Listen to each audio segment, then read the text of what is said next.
السلام عليكم ورحمة الله وبركاته. إن الحمد لله نحمده ونستعينه ونستغفره ونعوذ بالله من شرور أنفسنا ومن سيئات أعمالنا. من يهده الله فلا مضل له ومن يضلل فلا هادي له.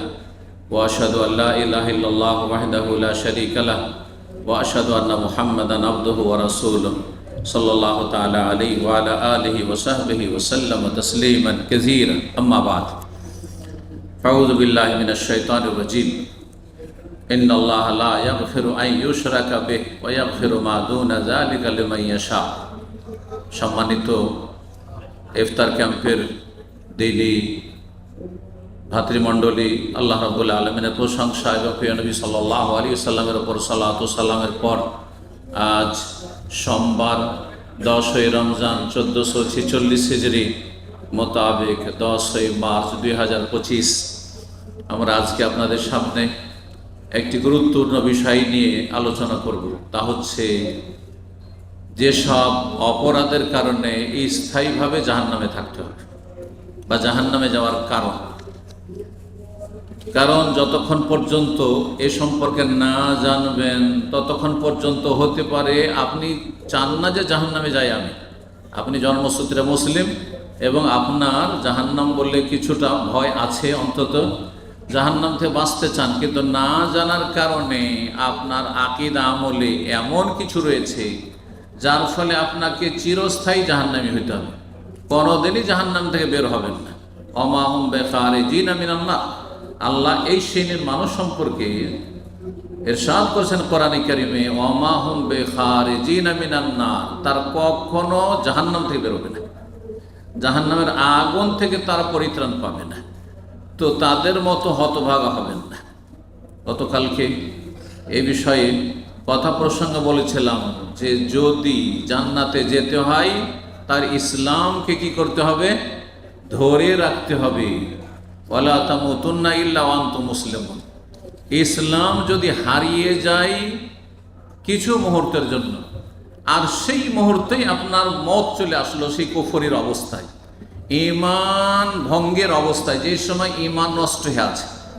যেমন অনেক সময় আপনাদের উযু নষ্ট হয়ে থাকে, ঠিক না?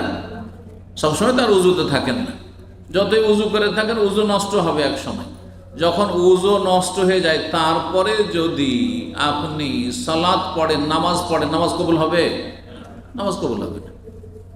কারণ নামাজের জন্য গুরুত্বপূর্ণ শর্ত হচ্ছে তাহারাত, পবিত্রতা। আর আপনার পবিত্রতা নেই। বড় পবিত্রতা গোসল ফরজ থাকলে গোসল, ছোট পবিত্রতা ওযু না থাকলে বা ওযু থাকা, ওযু করা।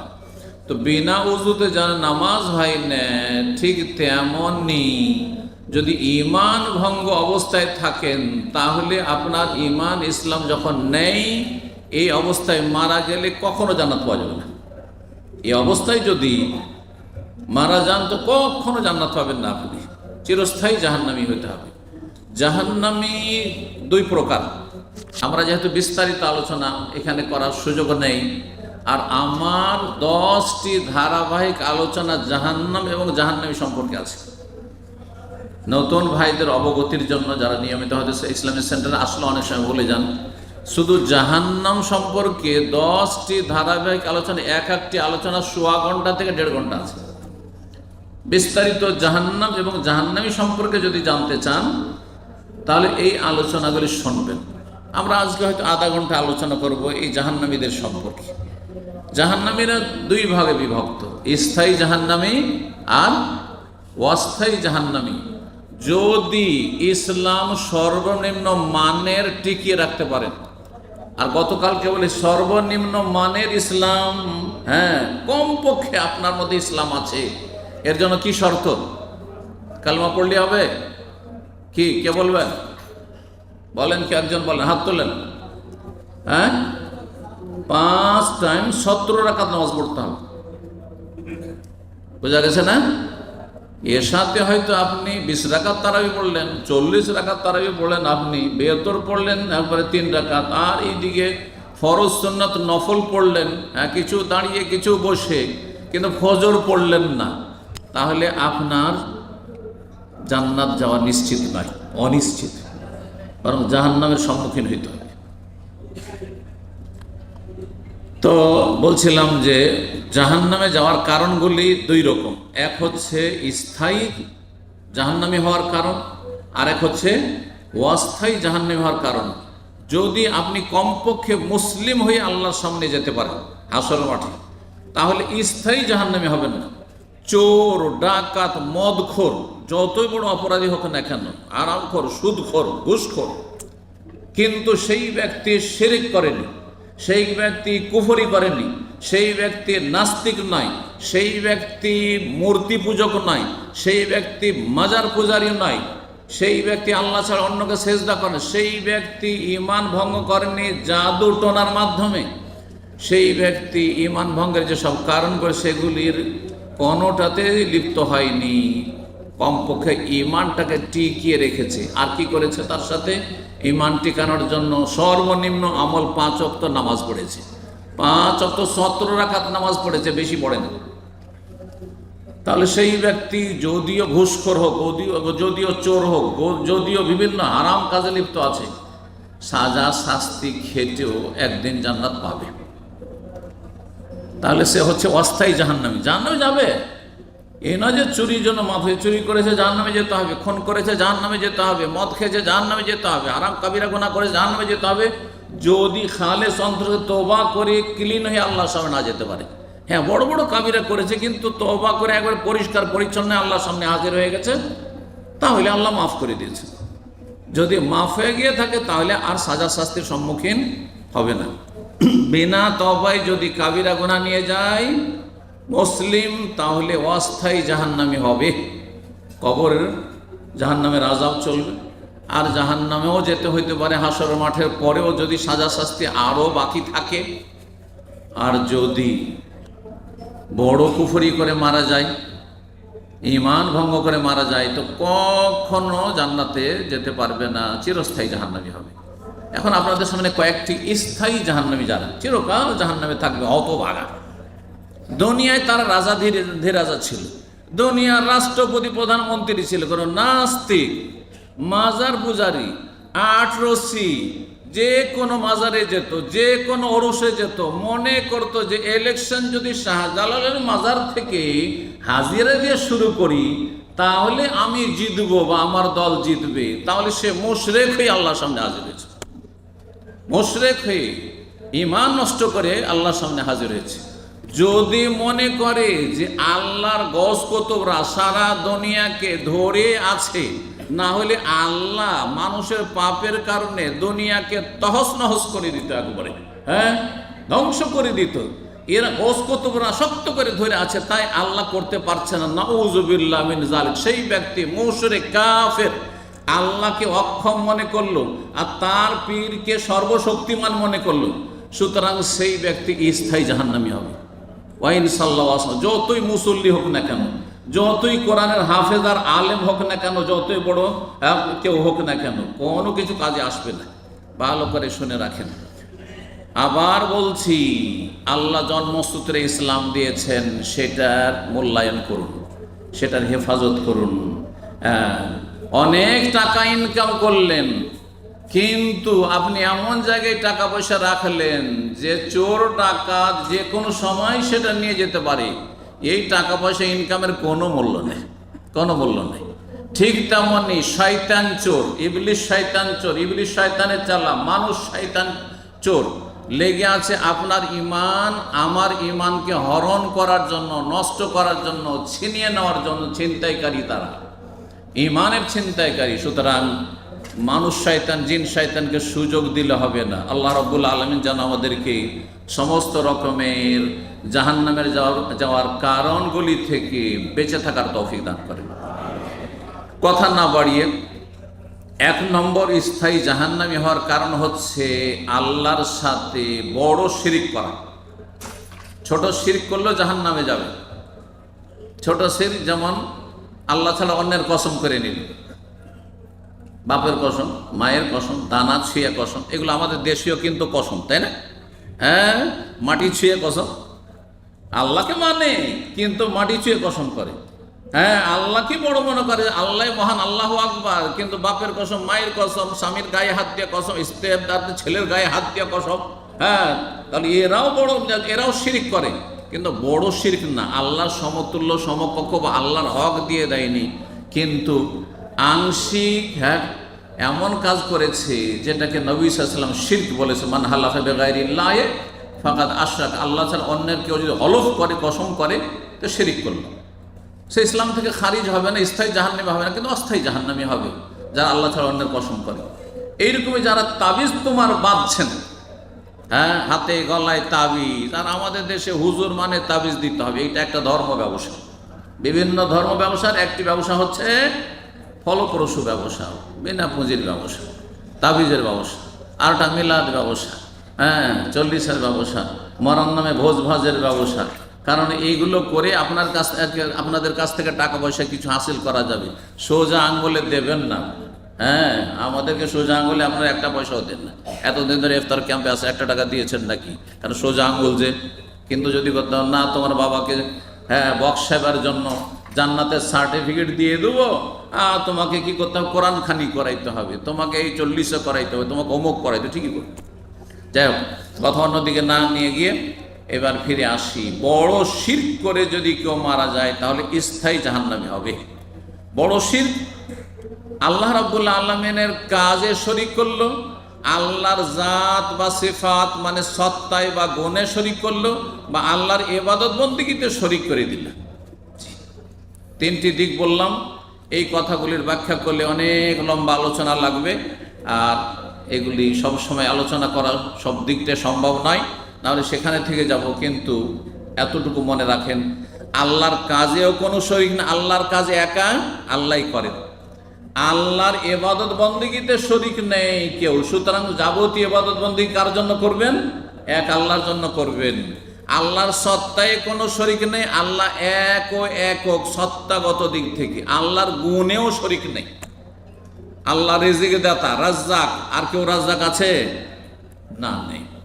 আল্লাহর কাজ আল্লাহই করেন এবং আল্লাহর গুণ শুধুমাত্র আল্লাহর জন্য, অন্যের মধ্যে নেই। সুতরাং অদৃশ্যের খবর রাখা, গায়েবের খবর রাখা, অজানা খবর কে জানেন? হ্যাঁ, গস কুতুবরা জানেন না, পীরে কামেলরা জানেন না, মরিদের সব মনের কথা জানেন যে কি জন্য মরিদ এসেছে, তাই না? এগুলো না আমাদের দেশীয় আকীদা। তো এই ইসলাম নিয়ে গিয়ে আল্লাহর কাছে গিয়ে কি হবে? শিরকি ইসলাম নিয়ে। একমাত্র আল্লাহ ছাড়া আসমান জমিনে কেউ গায়েব জানে না, আল্লাহ বলছেন। বহু আয়াত কোরআনে কারিমে রয়েছে, একটি নয়। আল্লাহ রাব্বুল সূরা নামলে বলছেন, কুল, হে নবী, মানুষকে বলে দাও, মানব জাতিকে জানিয়ে দাও, লা ইয়ালামু মান ফিস সামাওয়াতি ওয়াল আরদিল গায়বা ইল্লাল্লাহ, আসমান জমিনে গায়েব আল্লাহ ছাড়া কেউ জানে না।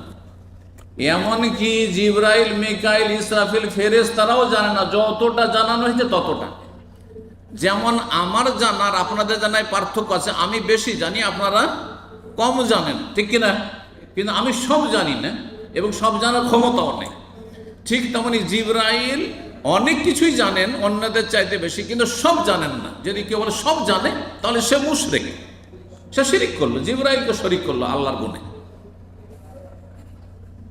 তাহলে যদি ফেরেশতারাই সব গায়েব না জানে, অদৃশ্যের কথা না জানে, তাহলে আপনার জিন কি করে জানবে? হ্যাঁ, যে জিনের মাধ্যমে অমুক এই কাজ করে, জিনের মাধ্যমে তদবির করে, জিনের মাধ্যমে চিকিৎসা করে, এইসব ছড়াছড়ি আমাদের দেশে। যারা এইসব করে তারা সমস্ত শিরকি আকীদায় লিপ্ত রয়েছে, শিরকি কর্মকাণ্ডে লিপ্ত রয়েছে। তো যেই ব্যক্তি আল্লাহর সাথে শরীক স্থাপন করে মারা যাবে, তৌহিদ নিয়ে আল্লাহর কাছে যেতে পারলো না, আল্লাহর একত্ব নিয়ে যেতে পারলো না, আল্লাহর তৌহিদকে আল্লাহর জন্য সুনির্দিষ্ট করতে পারলো না, ভাগ বন্টন করে দিয়ে দিল, গৌস, কুতুব, খাজা, আবদাল, তাদেরকে দিয়ে দিল, তারা শিরিক করলো। যেমন হিন্দুরা বহু দেব দেবীর পূজাও করে আর ওপরওয়ালাকে মানে। মুসলিম বলবেন নাকি ওরা কি আল্লাহকে মানে না? ওরা কি বলে যে সরস্বতী আমাকে সৃষ্টি করেছে, হ্যাঁ, লক্ষ্মী আমাকে সৃষ্টি করেছে? ওরা বলে যে ওপরওয়ালাই সৃষ্টিকর্তা। হ্যাঁ, কিন্তু সরস্বতী বিদ্যার দেবী, লক্ষ্মী রুজির দেবী, যেমন মক্কার মুশরিকরা বলতো, হ্যাঁ লাত এই দেয় তো উজ্জা বিজয় দেয়, আর মানাত খেতে দেয়, এইসব মক্কার কাফের মুশরিকরা বলতো। একই আকিদা, যেই হিন্দুদের আকিদা সেই আকিদা মক্কার মুশরিকদের আকিদা। ওই আকিদায় যদি মুসলিম সমাজের লোকের হয় যে খাজা বাবা এই দিতে পারে, আর বড় পীর গৌসুল আজম জিলানি এই দিতে পারে, শাহজালাল বাবা এই দিতে পারে, আটরসিস বাবা এই দিতে পারে, রসুল্লাহ এই দিতে পারেন, এই যদি আকিদা থাকে তো পার্থক্যটা কোথায়? শুধু রং চেহারার পার্থক্য। হ্যাঁ, রং চেহারার পার্থক্য, কিন্তু এখানেও শিরক, ওইখানেও শিরক, ওখানেও শিরক। মক্কার কাফেরদের আকিদা তো শিরক, হিন্দুদের আকিদা তো শিরক, আর মাজার পূজার আকিদা তো শিরক। মাজারে সেজদা করা, ওরস লাগানো, আর সেখানে খাসি মোরগ জবাই করা, সেটাও ওই রকমই কাজ, যেমন হিন্দুদের বলিদান দেওয়া শিরক। একই রকমের, কোনো পার্থক্য নেই, শুধু নামের পার্থক্য আর রূপ চেহারার পার্থক্য, রূপটা একটু পাল্টিয়ে যায়, জি ব্যাস। তাহলে সবগুলির নাম হচ্ছে শিরক, ইসলাম নষ্টকারী এবং সবচেয়ে বড় অপরাধ। সবচেয়ে বড় অপরাধ কি? খুন করা? খুন করা অনেক বড় অপরাধ, কিন্তু সবচেয়ে বড় অপরাধ নয়। সবচেয়ে বড় অপরাধ কি কোরআনের ভাষায় কে বলতে পারবে? শিরক। আল্লাহ বলছেন লোকমান হাকিমের ভাষায় সূরা লোকমানে, ছেলেকে উপদেশ দিতে গিয়ে লোকমান যা বলেছিলেন আল্লাহ তার কালামে বর্ণনা করছেন, ইন্না শিরকা লাযুলমুন আযীম, ইয়া বুনাইয়া, ইয়া বুনাইয়া, হে প্রিয় সন্তান, হে বৎস, লা তুশরিক বিল্লাহ, আল্লাহর সাথে শরীক স্থাপন করিও না, ইন্না শিরকা লাযুলমুন আযীম, শিরক সবচেয়ে বড় পাপ, আজিম, ওর চাইতে বড় আজিম মহাপাপ আর কিছু নেই। শিরক হচ্ছে মহাপাপ, আজিম, জুলমুন আজিম। আল্লাহ রাব্বুল সমস্ত রকমের শিরক থেকে আমাদের বেঁচে থাকার তৌফিক দান করেন। বড় শিরক যদি থাকে স্থায়ী জাহান্নামী, ওইটা নিয়ে যদি আল্লাহর সামনে, ছোট শিরক নিয়ে যান তাহলে অস্থায়ী জাহান্নামে যেতে হবে। ভালো করে শুনে রাখেন। আল্লাহ সূরা মায়েদার 8 নম্বর 72 বলছেন, ইন্নাহু মাইয়ুশরিক বিল্লাহ, শুনে রাখো, যারা আল্লাহর সাথে শরীক স্থাপন করবে, ফাকাদ হারামাল্লাহু আলাইহিল জান্নাহ, তাদের জন্য আল্লাহ জান্নাতকে হারাম করে দিয়েছে। জান্নাত হারাম হয়ে গেছে তাদের জন্য। মাজারে সেজদা করলো, মাজারে খাসি মোরগ জবাই করলো, বাবাকে মনে করলো বাবা আমার মনের কথা জানেন, আমার পীর কামেল সব জানেন, আমার পীর কামেল, হ্যাঁ বাংলাদেশে মাগরিব পড়েন, আর এশা গিয়ে মক্কায় পড়েন, মদিনায় পড়েন, আর ফজর আফ্রিকার জঙ্গলে থাকেন। আমাদের দেশের ওয়াজ শুনেছেন না শোনেন নেই? বাংলাদেশের সমস্ত পীরগুলো, অলিগুলো নাকি মিটিং হয় কোথায়? আর ভালো কোনো জায়গা পাই না ওরা, ভালো কোনো জায়গা পাই না, দেশেও জায়গা হয় না, আরে মক্কাতেও জায়গা হয় না মিটিং করার, মদিনাতেও জায়গা হয় না, এমনকি দাম্মামও জায়গা হয় না। কোথায় জায়গা হয়? আফ্রিকার বন জঙ্গলে গিয়ে জায়গা হয়। কারণ বন জঙ্গলে হিংস্র পশু বাস করে, হিংস্র পশু মানুষের প্রাণ নাশ করে, আর হিংস্র ইবলিশ শয়তান মানুষের ঈমান নষ্ট করে, জান্নাত নষ্ট করে। তো ওরা ওখানে মিটিং করতে যায় ইবলিশ শয়তানের দোসরদের সাথে, জিন শয়তানের সাথে, যাতে করে মানুষের ঈমান আমল নষ্ট করে সবকে নিয়ে জাহান্নামে যেতে পারে। আল্লাহ যেন বুঝার তৌফিক দান করেন। ইন্নাহু মান ইউশরিক বিল্লাহ ফাকাদ হারামাল্লাহুল জান্নাহ, যেই ব্যক্তি শিরক করে মারা যাবে, শিরকের অবস্থায়, আল্লাহ তার উপর জান্নাতকে হারাম করেছেন। তাহলে যাবে কোথায়? জান্নাত হারাম হয়ে গেল তো যাবে কোথায়? আল্লাহ বলছে মাওয়াহুন নার, তার বাসস্থান ঠিকানা হচ্ছে জাহান্নাম। ভাবতে পারেন যে আউলিয়া সুপারিশ করবেন না, পীরের মুরিদ হয়েছে ও তো ছেড়ে যাবে না, বলেছে বাবা নাকি ছেড়ে যাবে না। আল্লাহ বলছে ওয়ামালিজ জালিমিনা মিন আনসার, এরা সবচেয়ে বড় জালেম। সুতরাং এই জালেমদের কোনো আনসার, সাহায্যকারী থাকবে না। সাহায্যকারী হচ্ছে সুপারিশকারী, তাদের জন্য সুপারিশ নেই।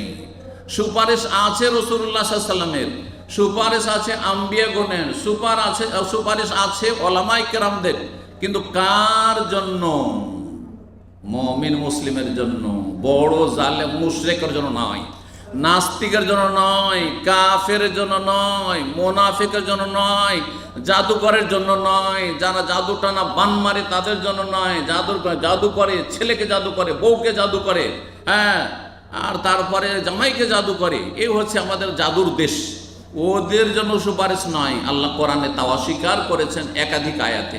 মহান আল্লাহ বলছে ফামা তানফাউ শাফাতুশ শাফিন, এদের ক্ষেত্রে কারো সুপারিশ কাজে আসবে না।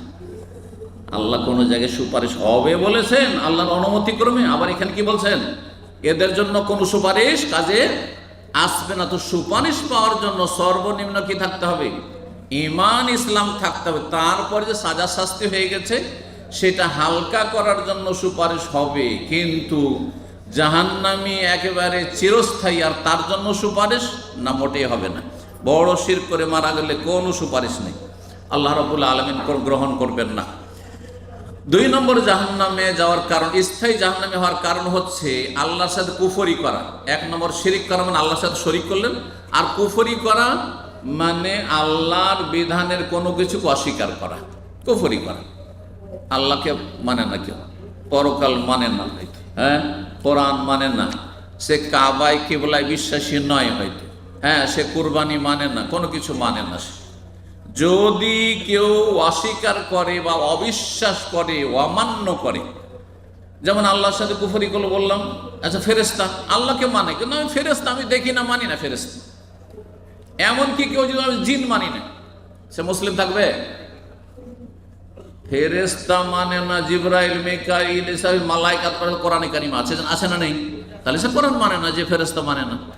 আচ্ছা জিন মানে না, আমি জিন টিন মানি না, আমি মানি বাস যা দেখি মানি, মানুষকে দেখি মানুষকে মানি, যে মানুষ আছে, মানুষ আছে এক মখলুক, কিন্তু জিন মখলুক আছে এটা মানি না। মুসলিম থাকবে? কেন থাকবে না? এই জন্য যে কোরআনে আল্লাহ জিনের কথা বহু আয়াতে বর্ণনা করেছে। একটি সূরার নামই হচ্ছে সূরাতুল জিন। তাহলে কেউ যদি বলে আমি জিন টিন বিশ্বাস করি না, কিছু আজকাল জেনারেল শিক্ষিত ডাক্তার হয়েছে, তা বলছে না জিন টিন সব বিশ্বাস করে, সে কাফের। 5 ওয়াক্ত নামাজ পড়লেও সে কাফের হয়ে যাবে যদি বলে জিনই মানি না। হ্যাঁ সে বলে জিনে শারীরিক ক্ষতি করতে পারে, অমুক তমুক আংশিক কোনো কিছু অস্বীকার করে, সেটা ভিন্ন বিষয়। সেই ক্ষেত্রে বলা যাবে সে পথভ্রষ্ট গুমরাহ, কাফের বলবেন না বাড়াবাড়ি করে। কিন্তু জিনের অস্তিত্বকে কেউ যদি অস্বীকার করে, যে জিন জাতি বলে কিছু নাই, তাহলে সেই ব্যক্তি মুসলিম থাকবে না, কারণ সে কোরআন অস্বীকার করল, এইরকমের কোন রাসূলকে অস্বীকার করল, একজন নবীকে অস্বীকার করলো, আল্লাহ কোরআনে তাকে নবী রসুল বলেছেন, কেউ অস্বীকার করে, তাহলে সে মুসলিম থাকবে না। পরকালকে অস্বীকার করলো, কবর আযাবকে অস্বীকার করলো, তকদিরকে অস্বীকার করলো। তকদির কিছু না, আমরা যা করি তাই হয়। তাহলে কাদরিয়া তকদির অস্বীকারী মুসলিম নয়, কাফের, এতে কোনো সন্দেহ নাই। আল্লাহ রাব্বুল আলামিন কোরআনে কারীমে কাফেরদের সম্পর্কে বহু আয়াত নাযিল করেছেন। আল্লাহ বলেছেন ইন্নাল্লাযিনা ইয়াকফুরুনা বিল্লাহি ওয়া রাসূলিহি, যারা আল্লাহর সাথে কুফরি করবে, আল্লাহকে অমান্য করবে বা অস্বীকার করবে, অবিশ্বাস করবে, রাসূলগণকে অবিশ্বাস করবে, ওয়া ইউরিদুনা ইউফাররিকু বাইনাল্লাহি ওয়া রাসূল, আল্লাহ এবং রাসূলের মাঝে পার্থক্য করবে। আল্লাহকে তো মানি কিন্তু অমুক নবীকে মানি না। যেমন ইহুদিরা মুসা আলাইহিস সালামকে মানে, ঈসাকে মানে না, মুহাম্মদ সাল্লাল্লাহু আলাইহি ওয়াসাল্লামকে মানে না, কাফের। যদি ইহুদি বলে আমি লা ইলাহা ইল্লাল্লাহ তো মানি, কেমন করে আমাকে কাফের বলছো? বলবেন যে মুসলিম হওয়ার জন্য আপনাকে আল্লাহকে মানতে হবে, যার ইবাদত করবেন, আর একজন নবীর আদর্শ অনুযায়ী ইবাদত করবেন, তাকে মানতে হবে। আর তারপরে তারা যে সমস্ত নবীর কথা বলেছে সেসব নবীকেও মানতে হবে। লা নুফাররিকু বাইনা আহাদিন মির রাসূলি। খ্রিস্টানরা মুসা আলাইহিস সালামকে মানে, ঈসাকে মানে, কিন্তু শেষ নবী মুহাম্মদকে মানে না। আরব খ্রিস্টান অনেক আছে, মিশরে আছে, লিবিয়াতে আছে, আপনার সিরিয়াতে আছে, জর্ডনে আছে, বিভিন্ন মুসলিম দেশগুলিতে আরব খ্রিস্টান আছে। এরা বলে আমরা মুসা আলাইহিস সালামকে মানে, ঈসাকে মানে, কিন্তু মুহাম্মদ সাল্লাল্লাহু আলাইহি ওয়াসাল্লাম এটা ওই মক্কার নবী, ওটা আরবদের নবী, আমাদের নবী নয়, আমরা মানি না, ওইটা উম্মীদের নবী, কাফের। পক্ষান্তরে একজন মুসলিম সমস্ত নবী আদম আলাইহিস সালাম, নূহ আলাইহিস সালাম থেকে শুরু করে শেষ নবী মুহাম্মদ সাল্লাল্লাহু আলাইহি ওয়াসাল্লাম পর্যন্ত 25 জন নবীর কথা কোরআনে সবাইকে মানে। তো বলছিলাম কুফরি করলে স্থায়ী জাহান্নামী হতে হবে। 3 নম্বর, কোন ফরজ ওয়াজিবকে যদি অস্বীকার করে, আমি সবই মানি তবে কোরবানি মেনে নিতে পারি না, এত টাকা পয়সা নষ্ট করে কোরবানি, এত পশু জবাই করা হচ্ছে, এইটা আমি মেনে নিতে পারছি, কাফের। কোন একজন নেতা কয়েক বছর আগে এরকম কথা বলেছিল, এক জাহিল মূর্খ নেতা, আল্লাহ রাব্বুল আলামিন তাকে হেদায়েত দান করুন, আর যদি সে হেদায়েত না হয়, তাতে কল্যাণ না থাকে, তার সর্বনাশ করুন। এইরকম কোয়ালিটির যত নাস্তিক মুসলিম সমাজে রয়েছে, আল্লাহ সেগুলিকে ধ্বংস করুন। তো যে কোনো ফরজ ওয়াজিব, কেউ যদি রোজা না রাখে, কে পাপিষ্ট সে, কিন্তু রোজাকে যদি অস্বীকার করে সে কাফের। এইরকম 4 নম্বর স্থায়ী জাহান্নামী হওয়ার কারণ হচ্ছে কেউ যদি আল্লাহ এবং রসুলকে নিয়ে উপহাস করে, ঠাট্টা মজাক করে, ইসলামকে নিয়ে ঠাট্টা উপহাস করে, দাড়িকে নিয়ে কেউ ঠাট্টা উপহাস করে, টাকনার উপরে কেউ কাপড় পরছে সেই জন্য ঠাট্টা উপহাস করে, তাহলে সেই ব্যক্তি কাফের হয়ে যাবে। 5 নম্বর, কেউ যদি আল্লাহকে গাল দেয় বা রসুলকে গালমন্দ করে, তাহলে সেই ব্যক্তি কাফের হয়ে যাবে। 6 নম্বর যেটি বলবো সেটি হচ্ছে কেউ যদি মানব রচিত বিধানকে সমাধান মনে করে সে বাস্তবায়ন করে। মানব রচিত বিধানকে সমাধান, কোরআন সমাধান নয়, মানব রচিত বিধান কোরআনের মতোই হচ্ছে সমাধান, তাহলে সেই ব্যক্তি কাফের হয়ে যাবে। না, আমরা পারছি না আর আমাদের ওপর চাপিয়ে দেওয়া হয়েছে, আমরা ঘৃণা করি, মেনে নিতে চাই না মানব রচিত বিধান, আমরা মুসলিম। কিন্তু যদি আপনি অন্তর থেকে মেনে নেন মানুষের তৈরি করা বিধান, যে চোরের হাত কাটা চলবে না, চোরের 6 মাস জেল, 1 বছর জেল, জেনার জন্য রজম করা চলবে না, জেনার জন্য 100টি বেত্রাঘাত চলবে না, 2 বছর 5 বছর জেল ধর্ষকের, তাহলে সেই ব্যক্তি কাফের হয়ে যাবে। ভালো করে শুনে রাখেন, ইসলামী আইনের বাস্তবায়ন আল্লাহ যেন সকল স্তরে তৌফিক দান করেন। 7 নম্বর স্থায়ী জাহান্নামী হওয়ার কারণ হচ্ছে বড় মুনাফিকি, তার অন্তরে আল্লাহ পরকালে বিশ্বাস নেই, ইসলামে বিশ্বাস নেই, কিন্তু বাহ্যিক মুসলিম সমাজে বসবাসের জন্য, লাভবান হওয়ার জন্য ইসলামের কথা প্রকাশ করে, দাড়ি টুপি নিয়ে ভোট চাইতে চলে আসে, আর দাড়ি টুপি নিয়ে মুসলিম সমাজে এসে ইসলামী স্টেজে এসে বক্তব্য করে দেয় মাঝে মাঝে, ধোঁকা দেওয়ার জন্য, কিন্তু আসলে অন্তরে আল্লাহ পরকাল সম্পর্কে কোনো রকম আস্থা বিশ্বাস নেই, সেই ব্যক্তিও মুসলিম নয়, সেই ব্যক্তি স্থায়ী জাহান্নামী। 7 প্রকারের স্থায়ী জাহান্নামীদের কথা বর্ণনা করলাম। ইনশাআল্লাহ তাআলা আগামীতে আবার বর্ণনা করা হবে। সময় হয়ে গেছে, আপনারা ইফতার করেন। ওয়া জাযাকুমুল্লাহু খাইরান ওয়া সাল্লাল্লাহু আলা মুহাম্মদ ওয়া আলা আলিহি ওয়া সাহবিহি আজমাইন।